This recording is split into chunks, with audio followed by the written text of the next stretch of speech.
Hi, this is Scott Garibay, and today we're going to talk about Andrew Yang and we're going to talk about forgiveness.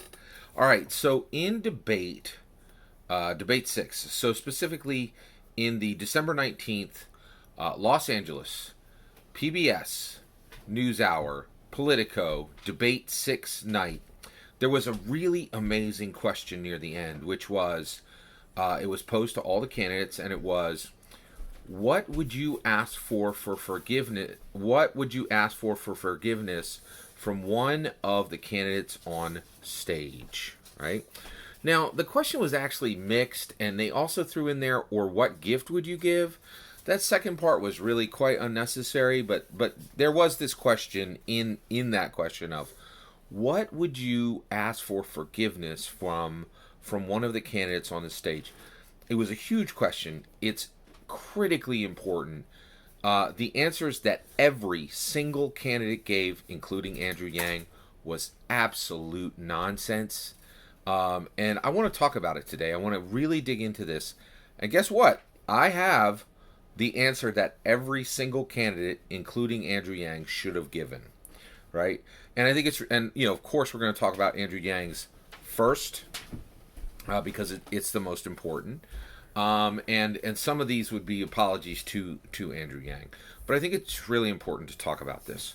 All right, so one, I talked about this in my debate coverage, and there were a lot of commenters who said that they thought that Andrew Yang's answer to this question was good. So one,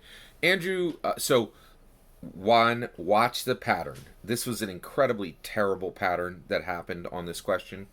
Every single male candidate ignored the forgiveness aspect of the question and went to the and went either talked about something else or talked about the gift aspect of it, right? Including Yang, and he said he would gift his book to every other candidate on the stage. Horrible answer, incredibly self-serving, complete nonsense answer. I love Yang. I'm down with Yang. We got we need to be honest, right? And not everything that comes out of Yang's mouth is gold. And this question was squandered by every single candidate. And I would not waste your time talking about it, but it is super important to America and politics, and it was one of the most important things that happened in the debate. All right, now both female candidates both talked about forgiveness and what they should be forgiven for. I didn't catch that in the debate. My college-age daughter called it out to me, and the reason why is she's hyper-focused on women not apologizing, right? Because there's this history of women apologizing a lot, and my daughter's like, it's really a habit that women need to stop. And I know she's right, because there's literally a top 10 book over the last year or two about women stopping apologizing. Like, it's been a major theme of cultural discussion, right? So this whole question was so squandered by every single candidate. Now, why does this matter, right? Well, one thing is, I continue to say this, and I'm going to say it every day until Andrew Yang wins the presidency. The absolute rock solid key to this election is evangelical Christians. They are truly the one voter base that can be swung. They're the one they're the one attribute group who is saying, and actually, I'm one of the few people in that group who's saying, you better pay attention to this group, because they can really be swung and really change this election. Whereas there's a lot of attribute groups who are saying, hey, you better pay attention to us. We might go over and vote for the other. They're not even saying they're like these other attribute group. The attribute groups who are asking to be paid for attention to by the Democrats are really not even saying that they're going to vote for Trump. They're saying that they might stay home, right? But evangelicals can literally be swung, right? Like, a lot of them voted for Trump, and they can be swung to Yang. That's a 2-1 swing. That's a 2-0 swing. It's important, right? And this question of forgiveness, guess what? It's hyper important to evangelicals, right? So if you want to win the election, Dems had best recognize evangelicals are the key. Click, open, victory, right? Evangelicals are the key to this election, right? And forgiveness is super important to, forgiveness is super important to evangelicals. And as an evangelical, that's why I'm saying everybody missed something when every single candidate on the stage missed the forgiveness question, right? So all 5 males thought that they had nothing to be forgiven from, and then the 2 females, I don't even remember their answers, and the reason why is, one, I didn't even recognize it because I tune out noise when I listen to these debates. When they go into nonsense words that are just things they've repeated or are question dodges. I've been listening to politics so long, I'm like, I don't need to listen to the rest of the sentence because I know that there's going to be nothing important said here, right? And sure enough, Elizabeth Warren and Klobuchar both apologized in this type of apology. I'm sorry, I'm too perfect, right? Or, it's some kind of like, I'm sorry that, that you're upset. Like, like a nonsense non-apology, right? Now, why is it important that we focus on it? Well, one thing I'll tell you right now is, as an evangelical, I can tell you that every single candidate on that stage owed an apology almost certainly to every single other candidate on that stage, right? How can I tell you that, right? Well, forgiveness is a huge issue for evangelicals. So one, I absolutely detest apologizing. I really dislike it, right? But I do it a lot. And the reason why is, when you're an evangelical, what is your behavioral model for human behavior? Perfection. You are literally called to perfection. You are called to not sin. And when you sin, you have to recognize it. You have to go to God and say, hey, I sinned. I need to fix this in my personal life, and I need to draw closer to you as my personal savior, right? And so in order to keep a strong relationship with God, right, you need to in order to have a personal strong relationship with Jesus Christ, you need to be asking for forgiveness, right? And acknowledging your sin and asking for forgiveness for that sin. Asking for forgiveness does nothing to get rid of your sin. All that's done through Jesus Christ's salvation. All that's paid for through the blood of Jesus Christ, right? Asking for forgiveness does nothing to actually save you from the consequences of sin. All that's handled by Jesus Christ, right? But forgiveness is done so that we can have a reconciled, so we can have a strong relationship with Jesus Christ. It's essentially, so, it's important, right? We also need to apologize to human beings constantly. So evangelicals are constantly apologizing to people for sinning against them because we're directed to, we're commanded to, we have to obey in the Bible, and we have to obey God, right? So when I hear 7 people on a stage saying they have nothing to apologize to, I'm like, oh my gosh, I know you're 100% wrong. 100% wrong. You all have something to apologize to. So one, I'm just going to give you what every single person on that stage actually had to apologize to for, and we need to back it up because America needs to understand what real forgiveness is, and how when you go for the biggest role in America, king or queen of the world, which is exactly what the American presidency is, you're going to step on some toes, right? You're going to sin against some people, and you had best realize you need forgiveness, right? So let's whip through them. All right. What would Yang apologize to? Yang would apologize to Bernie Sanders. Yang would say, and I'm just going to go right through them. So here would be Yang's apology to Bernie. Bernie, I am very sorry for my UBI. I actually supported you in 2016. I've been a fan of yours for a long time. I respect you as a politician. I know you were done dirty in 2016, and that you really had a rough go, and you are really in the thick of it. And I would love, as Andrew Yang, for you to be able to just go about your business here. But the reality is, time is short. I have realized the importance of UBI. I realize that there's this automation wave that is about to hit the shores of current America. It is going to slam into America like an automation tsunami, and people desperately need the protection of UBI. And unfortunately, Andrew Yang, am the only person in the world who figured this out right now, right? And actually has a plan to win the presidency and save America from the automation wave and have a actual modern safety net prepared. And while I respect you, and then Andrew could put in whatever he wants. The reality is, J. Scott Garibay knows Bernie Sanders can never be elected because he's got a socialism sticker right across his forehead, and ain't no way in America, there's no way America ever elects a socialist. It ain't gonna happen. It just ain't gonna happen. As long as you have big block domestic pickup trucks and people are still eating cheeseburgers in this nation, you ain't never gonna have a socialist as president. It will not happen. Will not. Right? All right. So, but Andrew probably doesn't think that. He knows there's 50 other reasons Bernie can't be elected and is unelectable, right? And so he would just drop in whichever one and say, and so I'm sorry, Bernie, that my desire to have my UBI put in right now based on timing is stopping you from moving forward. And give a genuine apology for it, because it's real, right? Yang's ambition is about to politically down Bernie. It's going to happen. It's coming, right? And I think he owes an apology for it, right? Because at the base level, Andrew Yang actually appreciates and respects what Bernie's trying to do, but not enough to overcome his own ambition, right? All right, let's go into what would Sanders apologize? Sanders would apologize to Biden and would say, listen, Joe, I apologize for not recognizing your pace. We are doing the hardest job in the world. We are running for president right now. You set a pace which allowed you to do this job in a way that was healthy. And here you stand, heart attackless, right?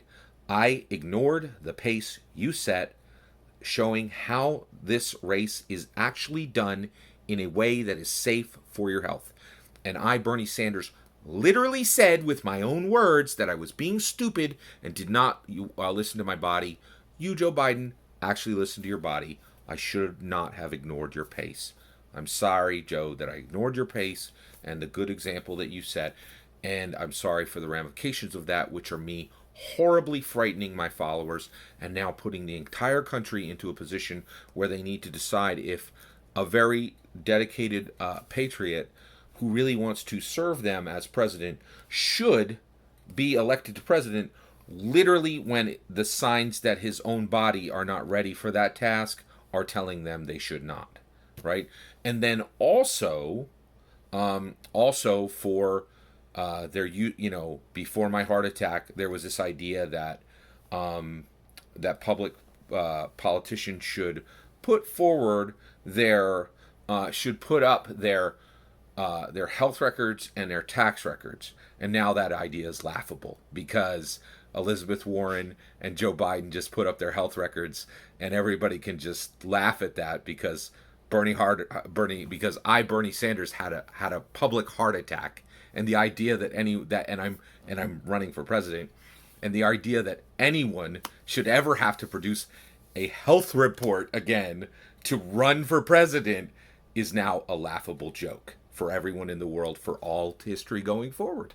And we can also throw out the tax records too, right? Because the idea of revealing health records seems ludicrous at this point. Because Bernie's health record was quite public, right? It was just, the whole world saw it in real time. That's no longer necessary, right? And and the idea that you need to be a healthy, functioning, person who, a healthy, functioning person, like Bernie Sanders is running in a literal political race, running every day, right? From city to city to city to stage to stage to stage, putting incredible stress that cannot be denied by anyone on his mind and his body every single day. And the idea that, it's just the idea that anybody would produce a health record for any of this is ludicrous. It's gone. It's incredible how much Bernie Sanders has changed politics forever with this activity. It's he has unhinged logic from voting. It's done. It's like we don't attach logic to voting anymore. That's very clear. All right. Yeah. And honestly, it was probably always was that way, but now we can no longer deny it. All right, what would Tom Steyer apologize to? Tom Steyer would apologize to Elizabeth Warren. He would say, "Listen, Warren, I'm very sorry for skipping the labor of campaigning. You have done 100,000 selfies. You have 100,000 proofs that I am lazy and late. I am very sorry." What would Warren apologize? Warren would apologize to Yang. She would say, "Andrew Yang, I am very, very sorry for assuming I was the only planner. It's very clear from the debates that we've had that I really didn't fully understand UBI. That's why I'm reading your book right now. And I thought I was the only real planner up here, right? And I wrote you off the way I did every other candidate. And the reality is, when I wrote off every other candidate because I didn't really think they were real thinkers or real policy people, I was right to do that, right? And here's why. Because Pete Buttigieg doesn't have a single policy of his own. He copied everybody's late in the game. And then Tom Steyer is a laughable joke. He's not taking any of this serious. He's only here to redeem himself from his coal work and his for-profit prison work early. It's not even a real campaign. It's just a redemption narrative that he's telling for himself, and he's paying $100 million to do it. For Biden, nobody needs to know his policies. It's just going to be a ditto copy of what Obama did. Like, again, I could write him off. Sanders, whatever China and Russia and Venezuela is doing right now, whatever the socialist playbook is, right? Didn't really need to, he's not really a planner. He's just, what's the current socialist playbook? I'll just copy that, right? Because I'm a socialist. And then Amy Klobuchar, Heartland stalwart, corn, pickup trucks, and farming, done. And I really thought I was the only person up here who was going to sit down and actually build policies from the ground up, right? And I was 100% wrong. UBI is real. Your plans are real. Your policies are real. They're all nuanced. They're all maintained. They've all been there for a while. They're all come from thought. And I'm sorry that I didn't recognize you as a planner from day one. Right? It's a real apology that really was due. Right? What would Biden apologize? Biden would apologize to Pete Buttigieg. He would say, "Pete, me, Joe Biden, I'm incredibly sorry. You, Pete Buttigieg, you're the youngest person on this stage, and you are going to live in a burning hellscape of politics for the next 30 to 40 years, while whoever gets elected from this stage, which fixes everything that Trump did, which is my fault because I didn't run in 2016. And the reason I didn't run in 2016 was I was grieving because there was a horrible life event that happened in my life. And at the time, America and the world thought that if there was a life event and you were grieving, right, that you should take a break and not move forward, right? Because retirement was a thing, grieving was a thing, life events was a thing. Bernie is standing over there, and he has redefined that. He's willing to die for a single day in office, and I now realize that me saying I've had a grieving life event was pretty selfish, in the light of Bernie's redefining of commitment for being president. And I'm very sorry that Trump is my fault because I had the momentum of a freight train given to me by Obama and threw it away so I could grieve for a life event, which at the time looked reasonable, but now seeing Bernie willing to die for a single day in the office now looks pretty ridiculous, and I'm very sorry I let this happen. Real apology. Biden really owed it to Pete Buttigieg, right? What would Klobuchar apologize? Amy Klobuchar would say, "Andrew Yang, I am horribly, horribly sorry for laughing at you on this stage in earlier debates and for interrupting you and treating you with disrespect." Those are all of the real apologies, the real acts that really did require and deserve forgiveness that every single person standing on that stage on December 19th at the Los Angeles PBS NewsHour, Politico, debate number 6 actually owed, and none of them gave. All that is my opinion. I'd love to hear your opinion. What do you think? Let me know in the comments below. Please consider liking and subscribing, and have a wonderful millennium.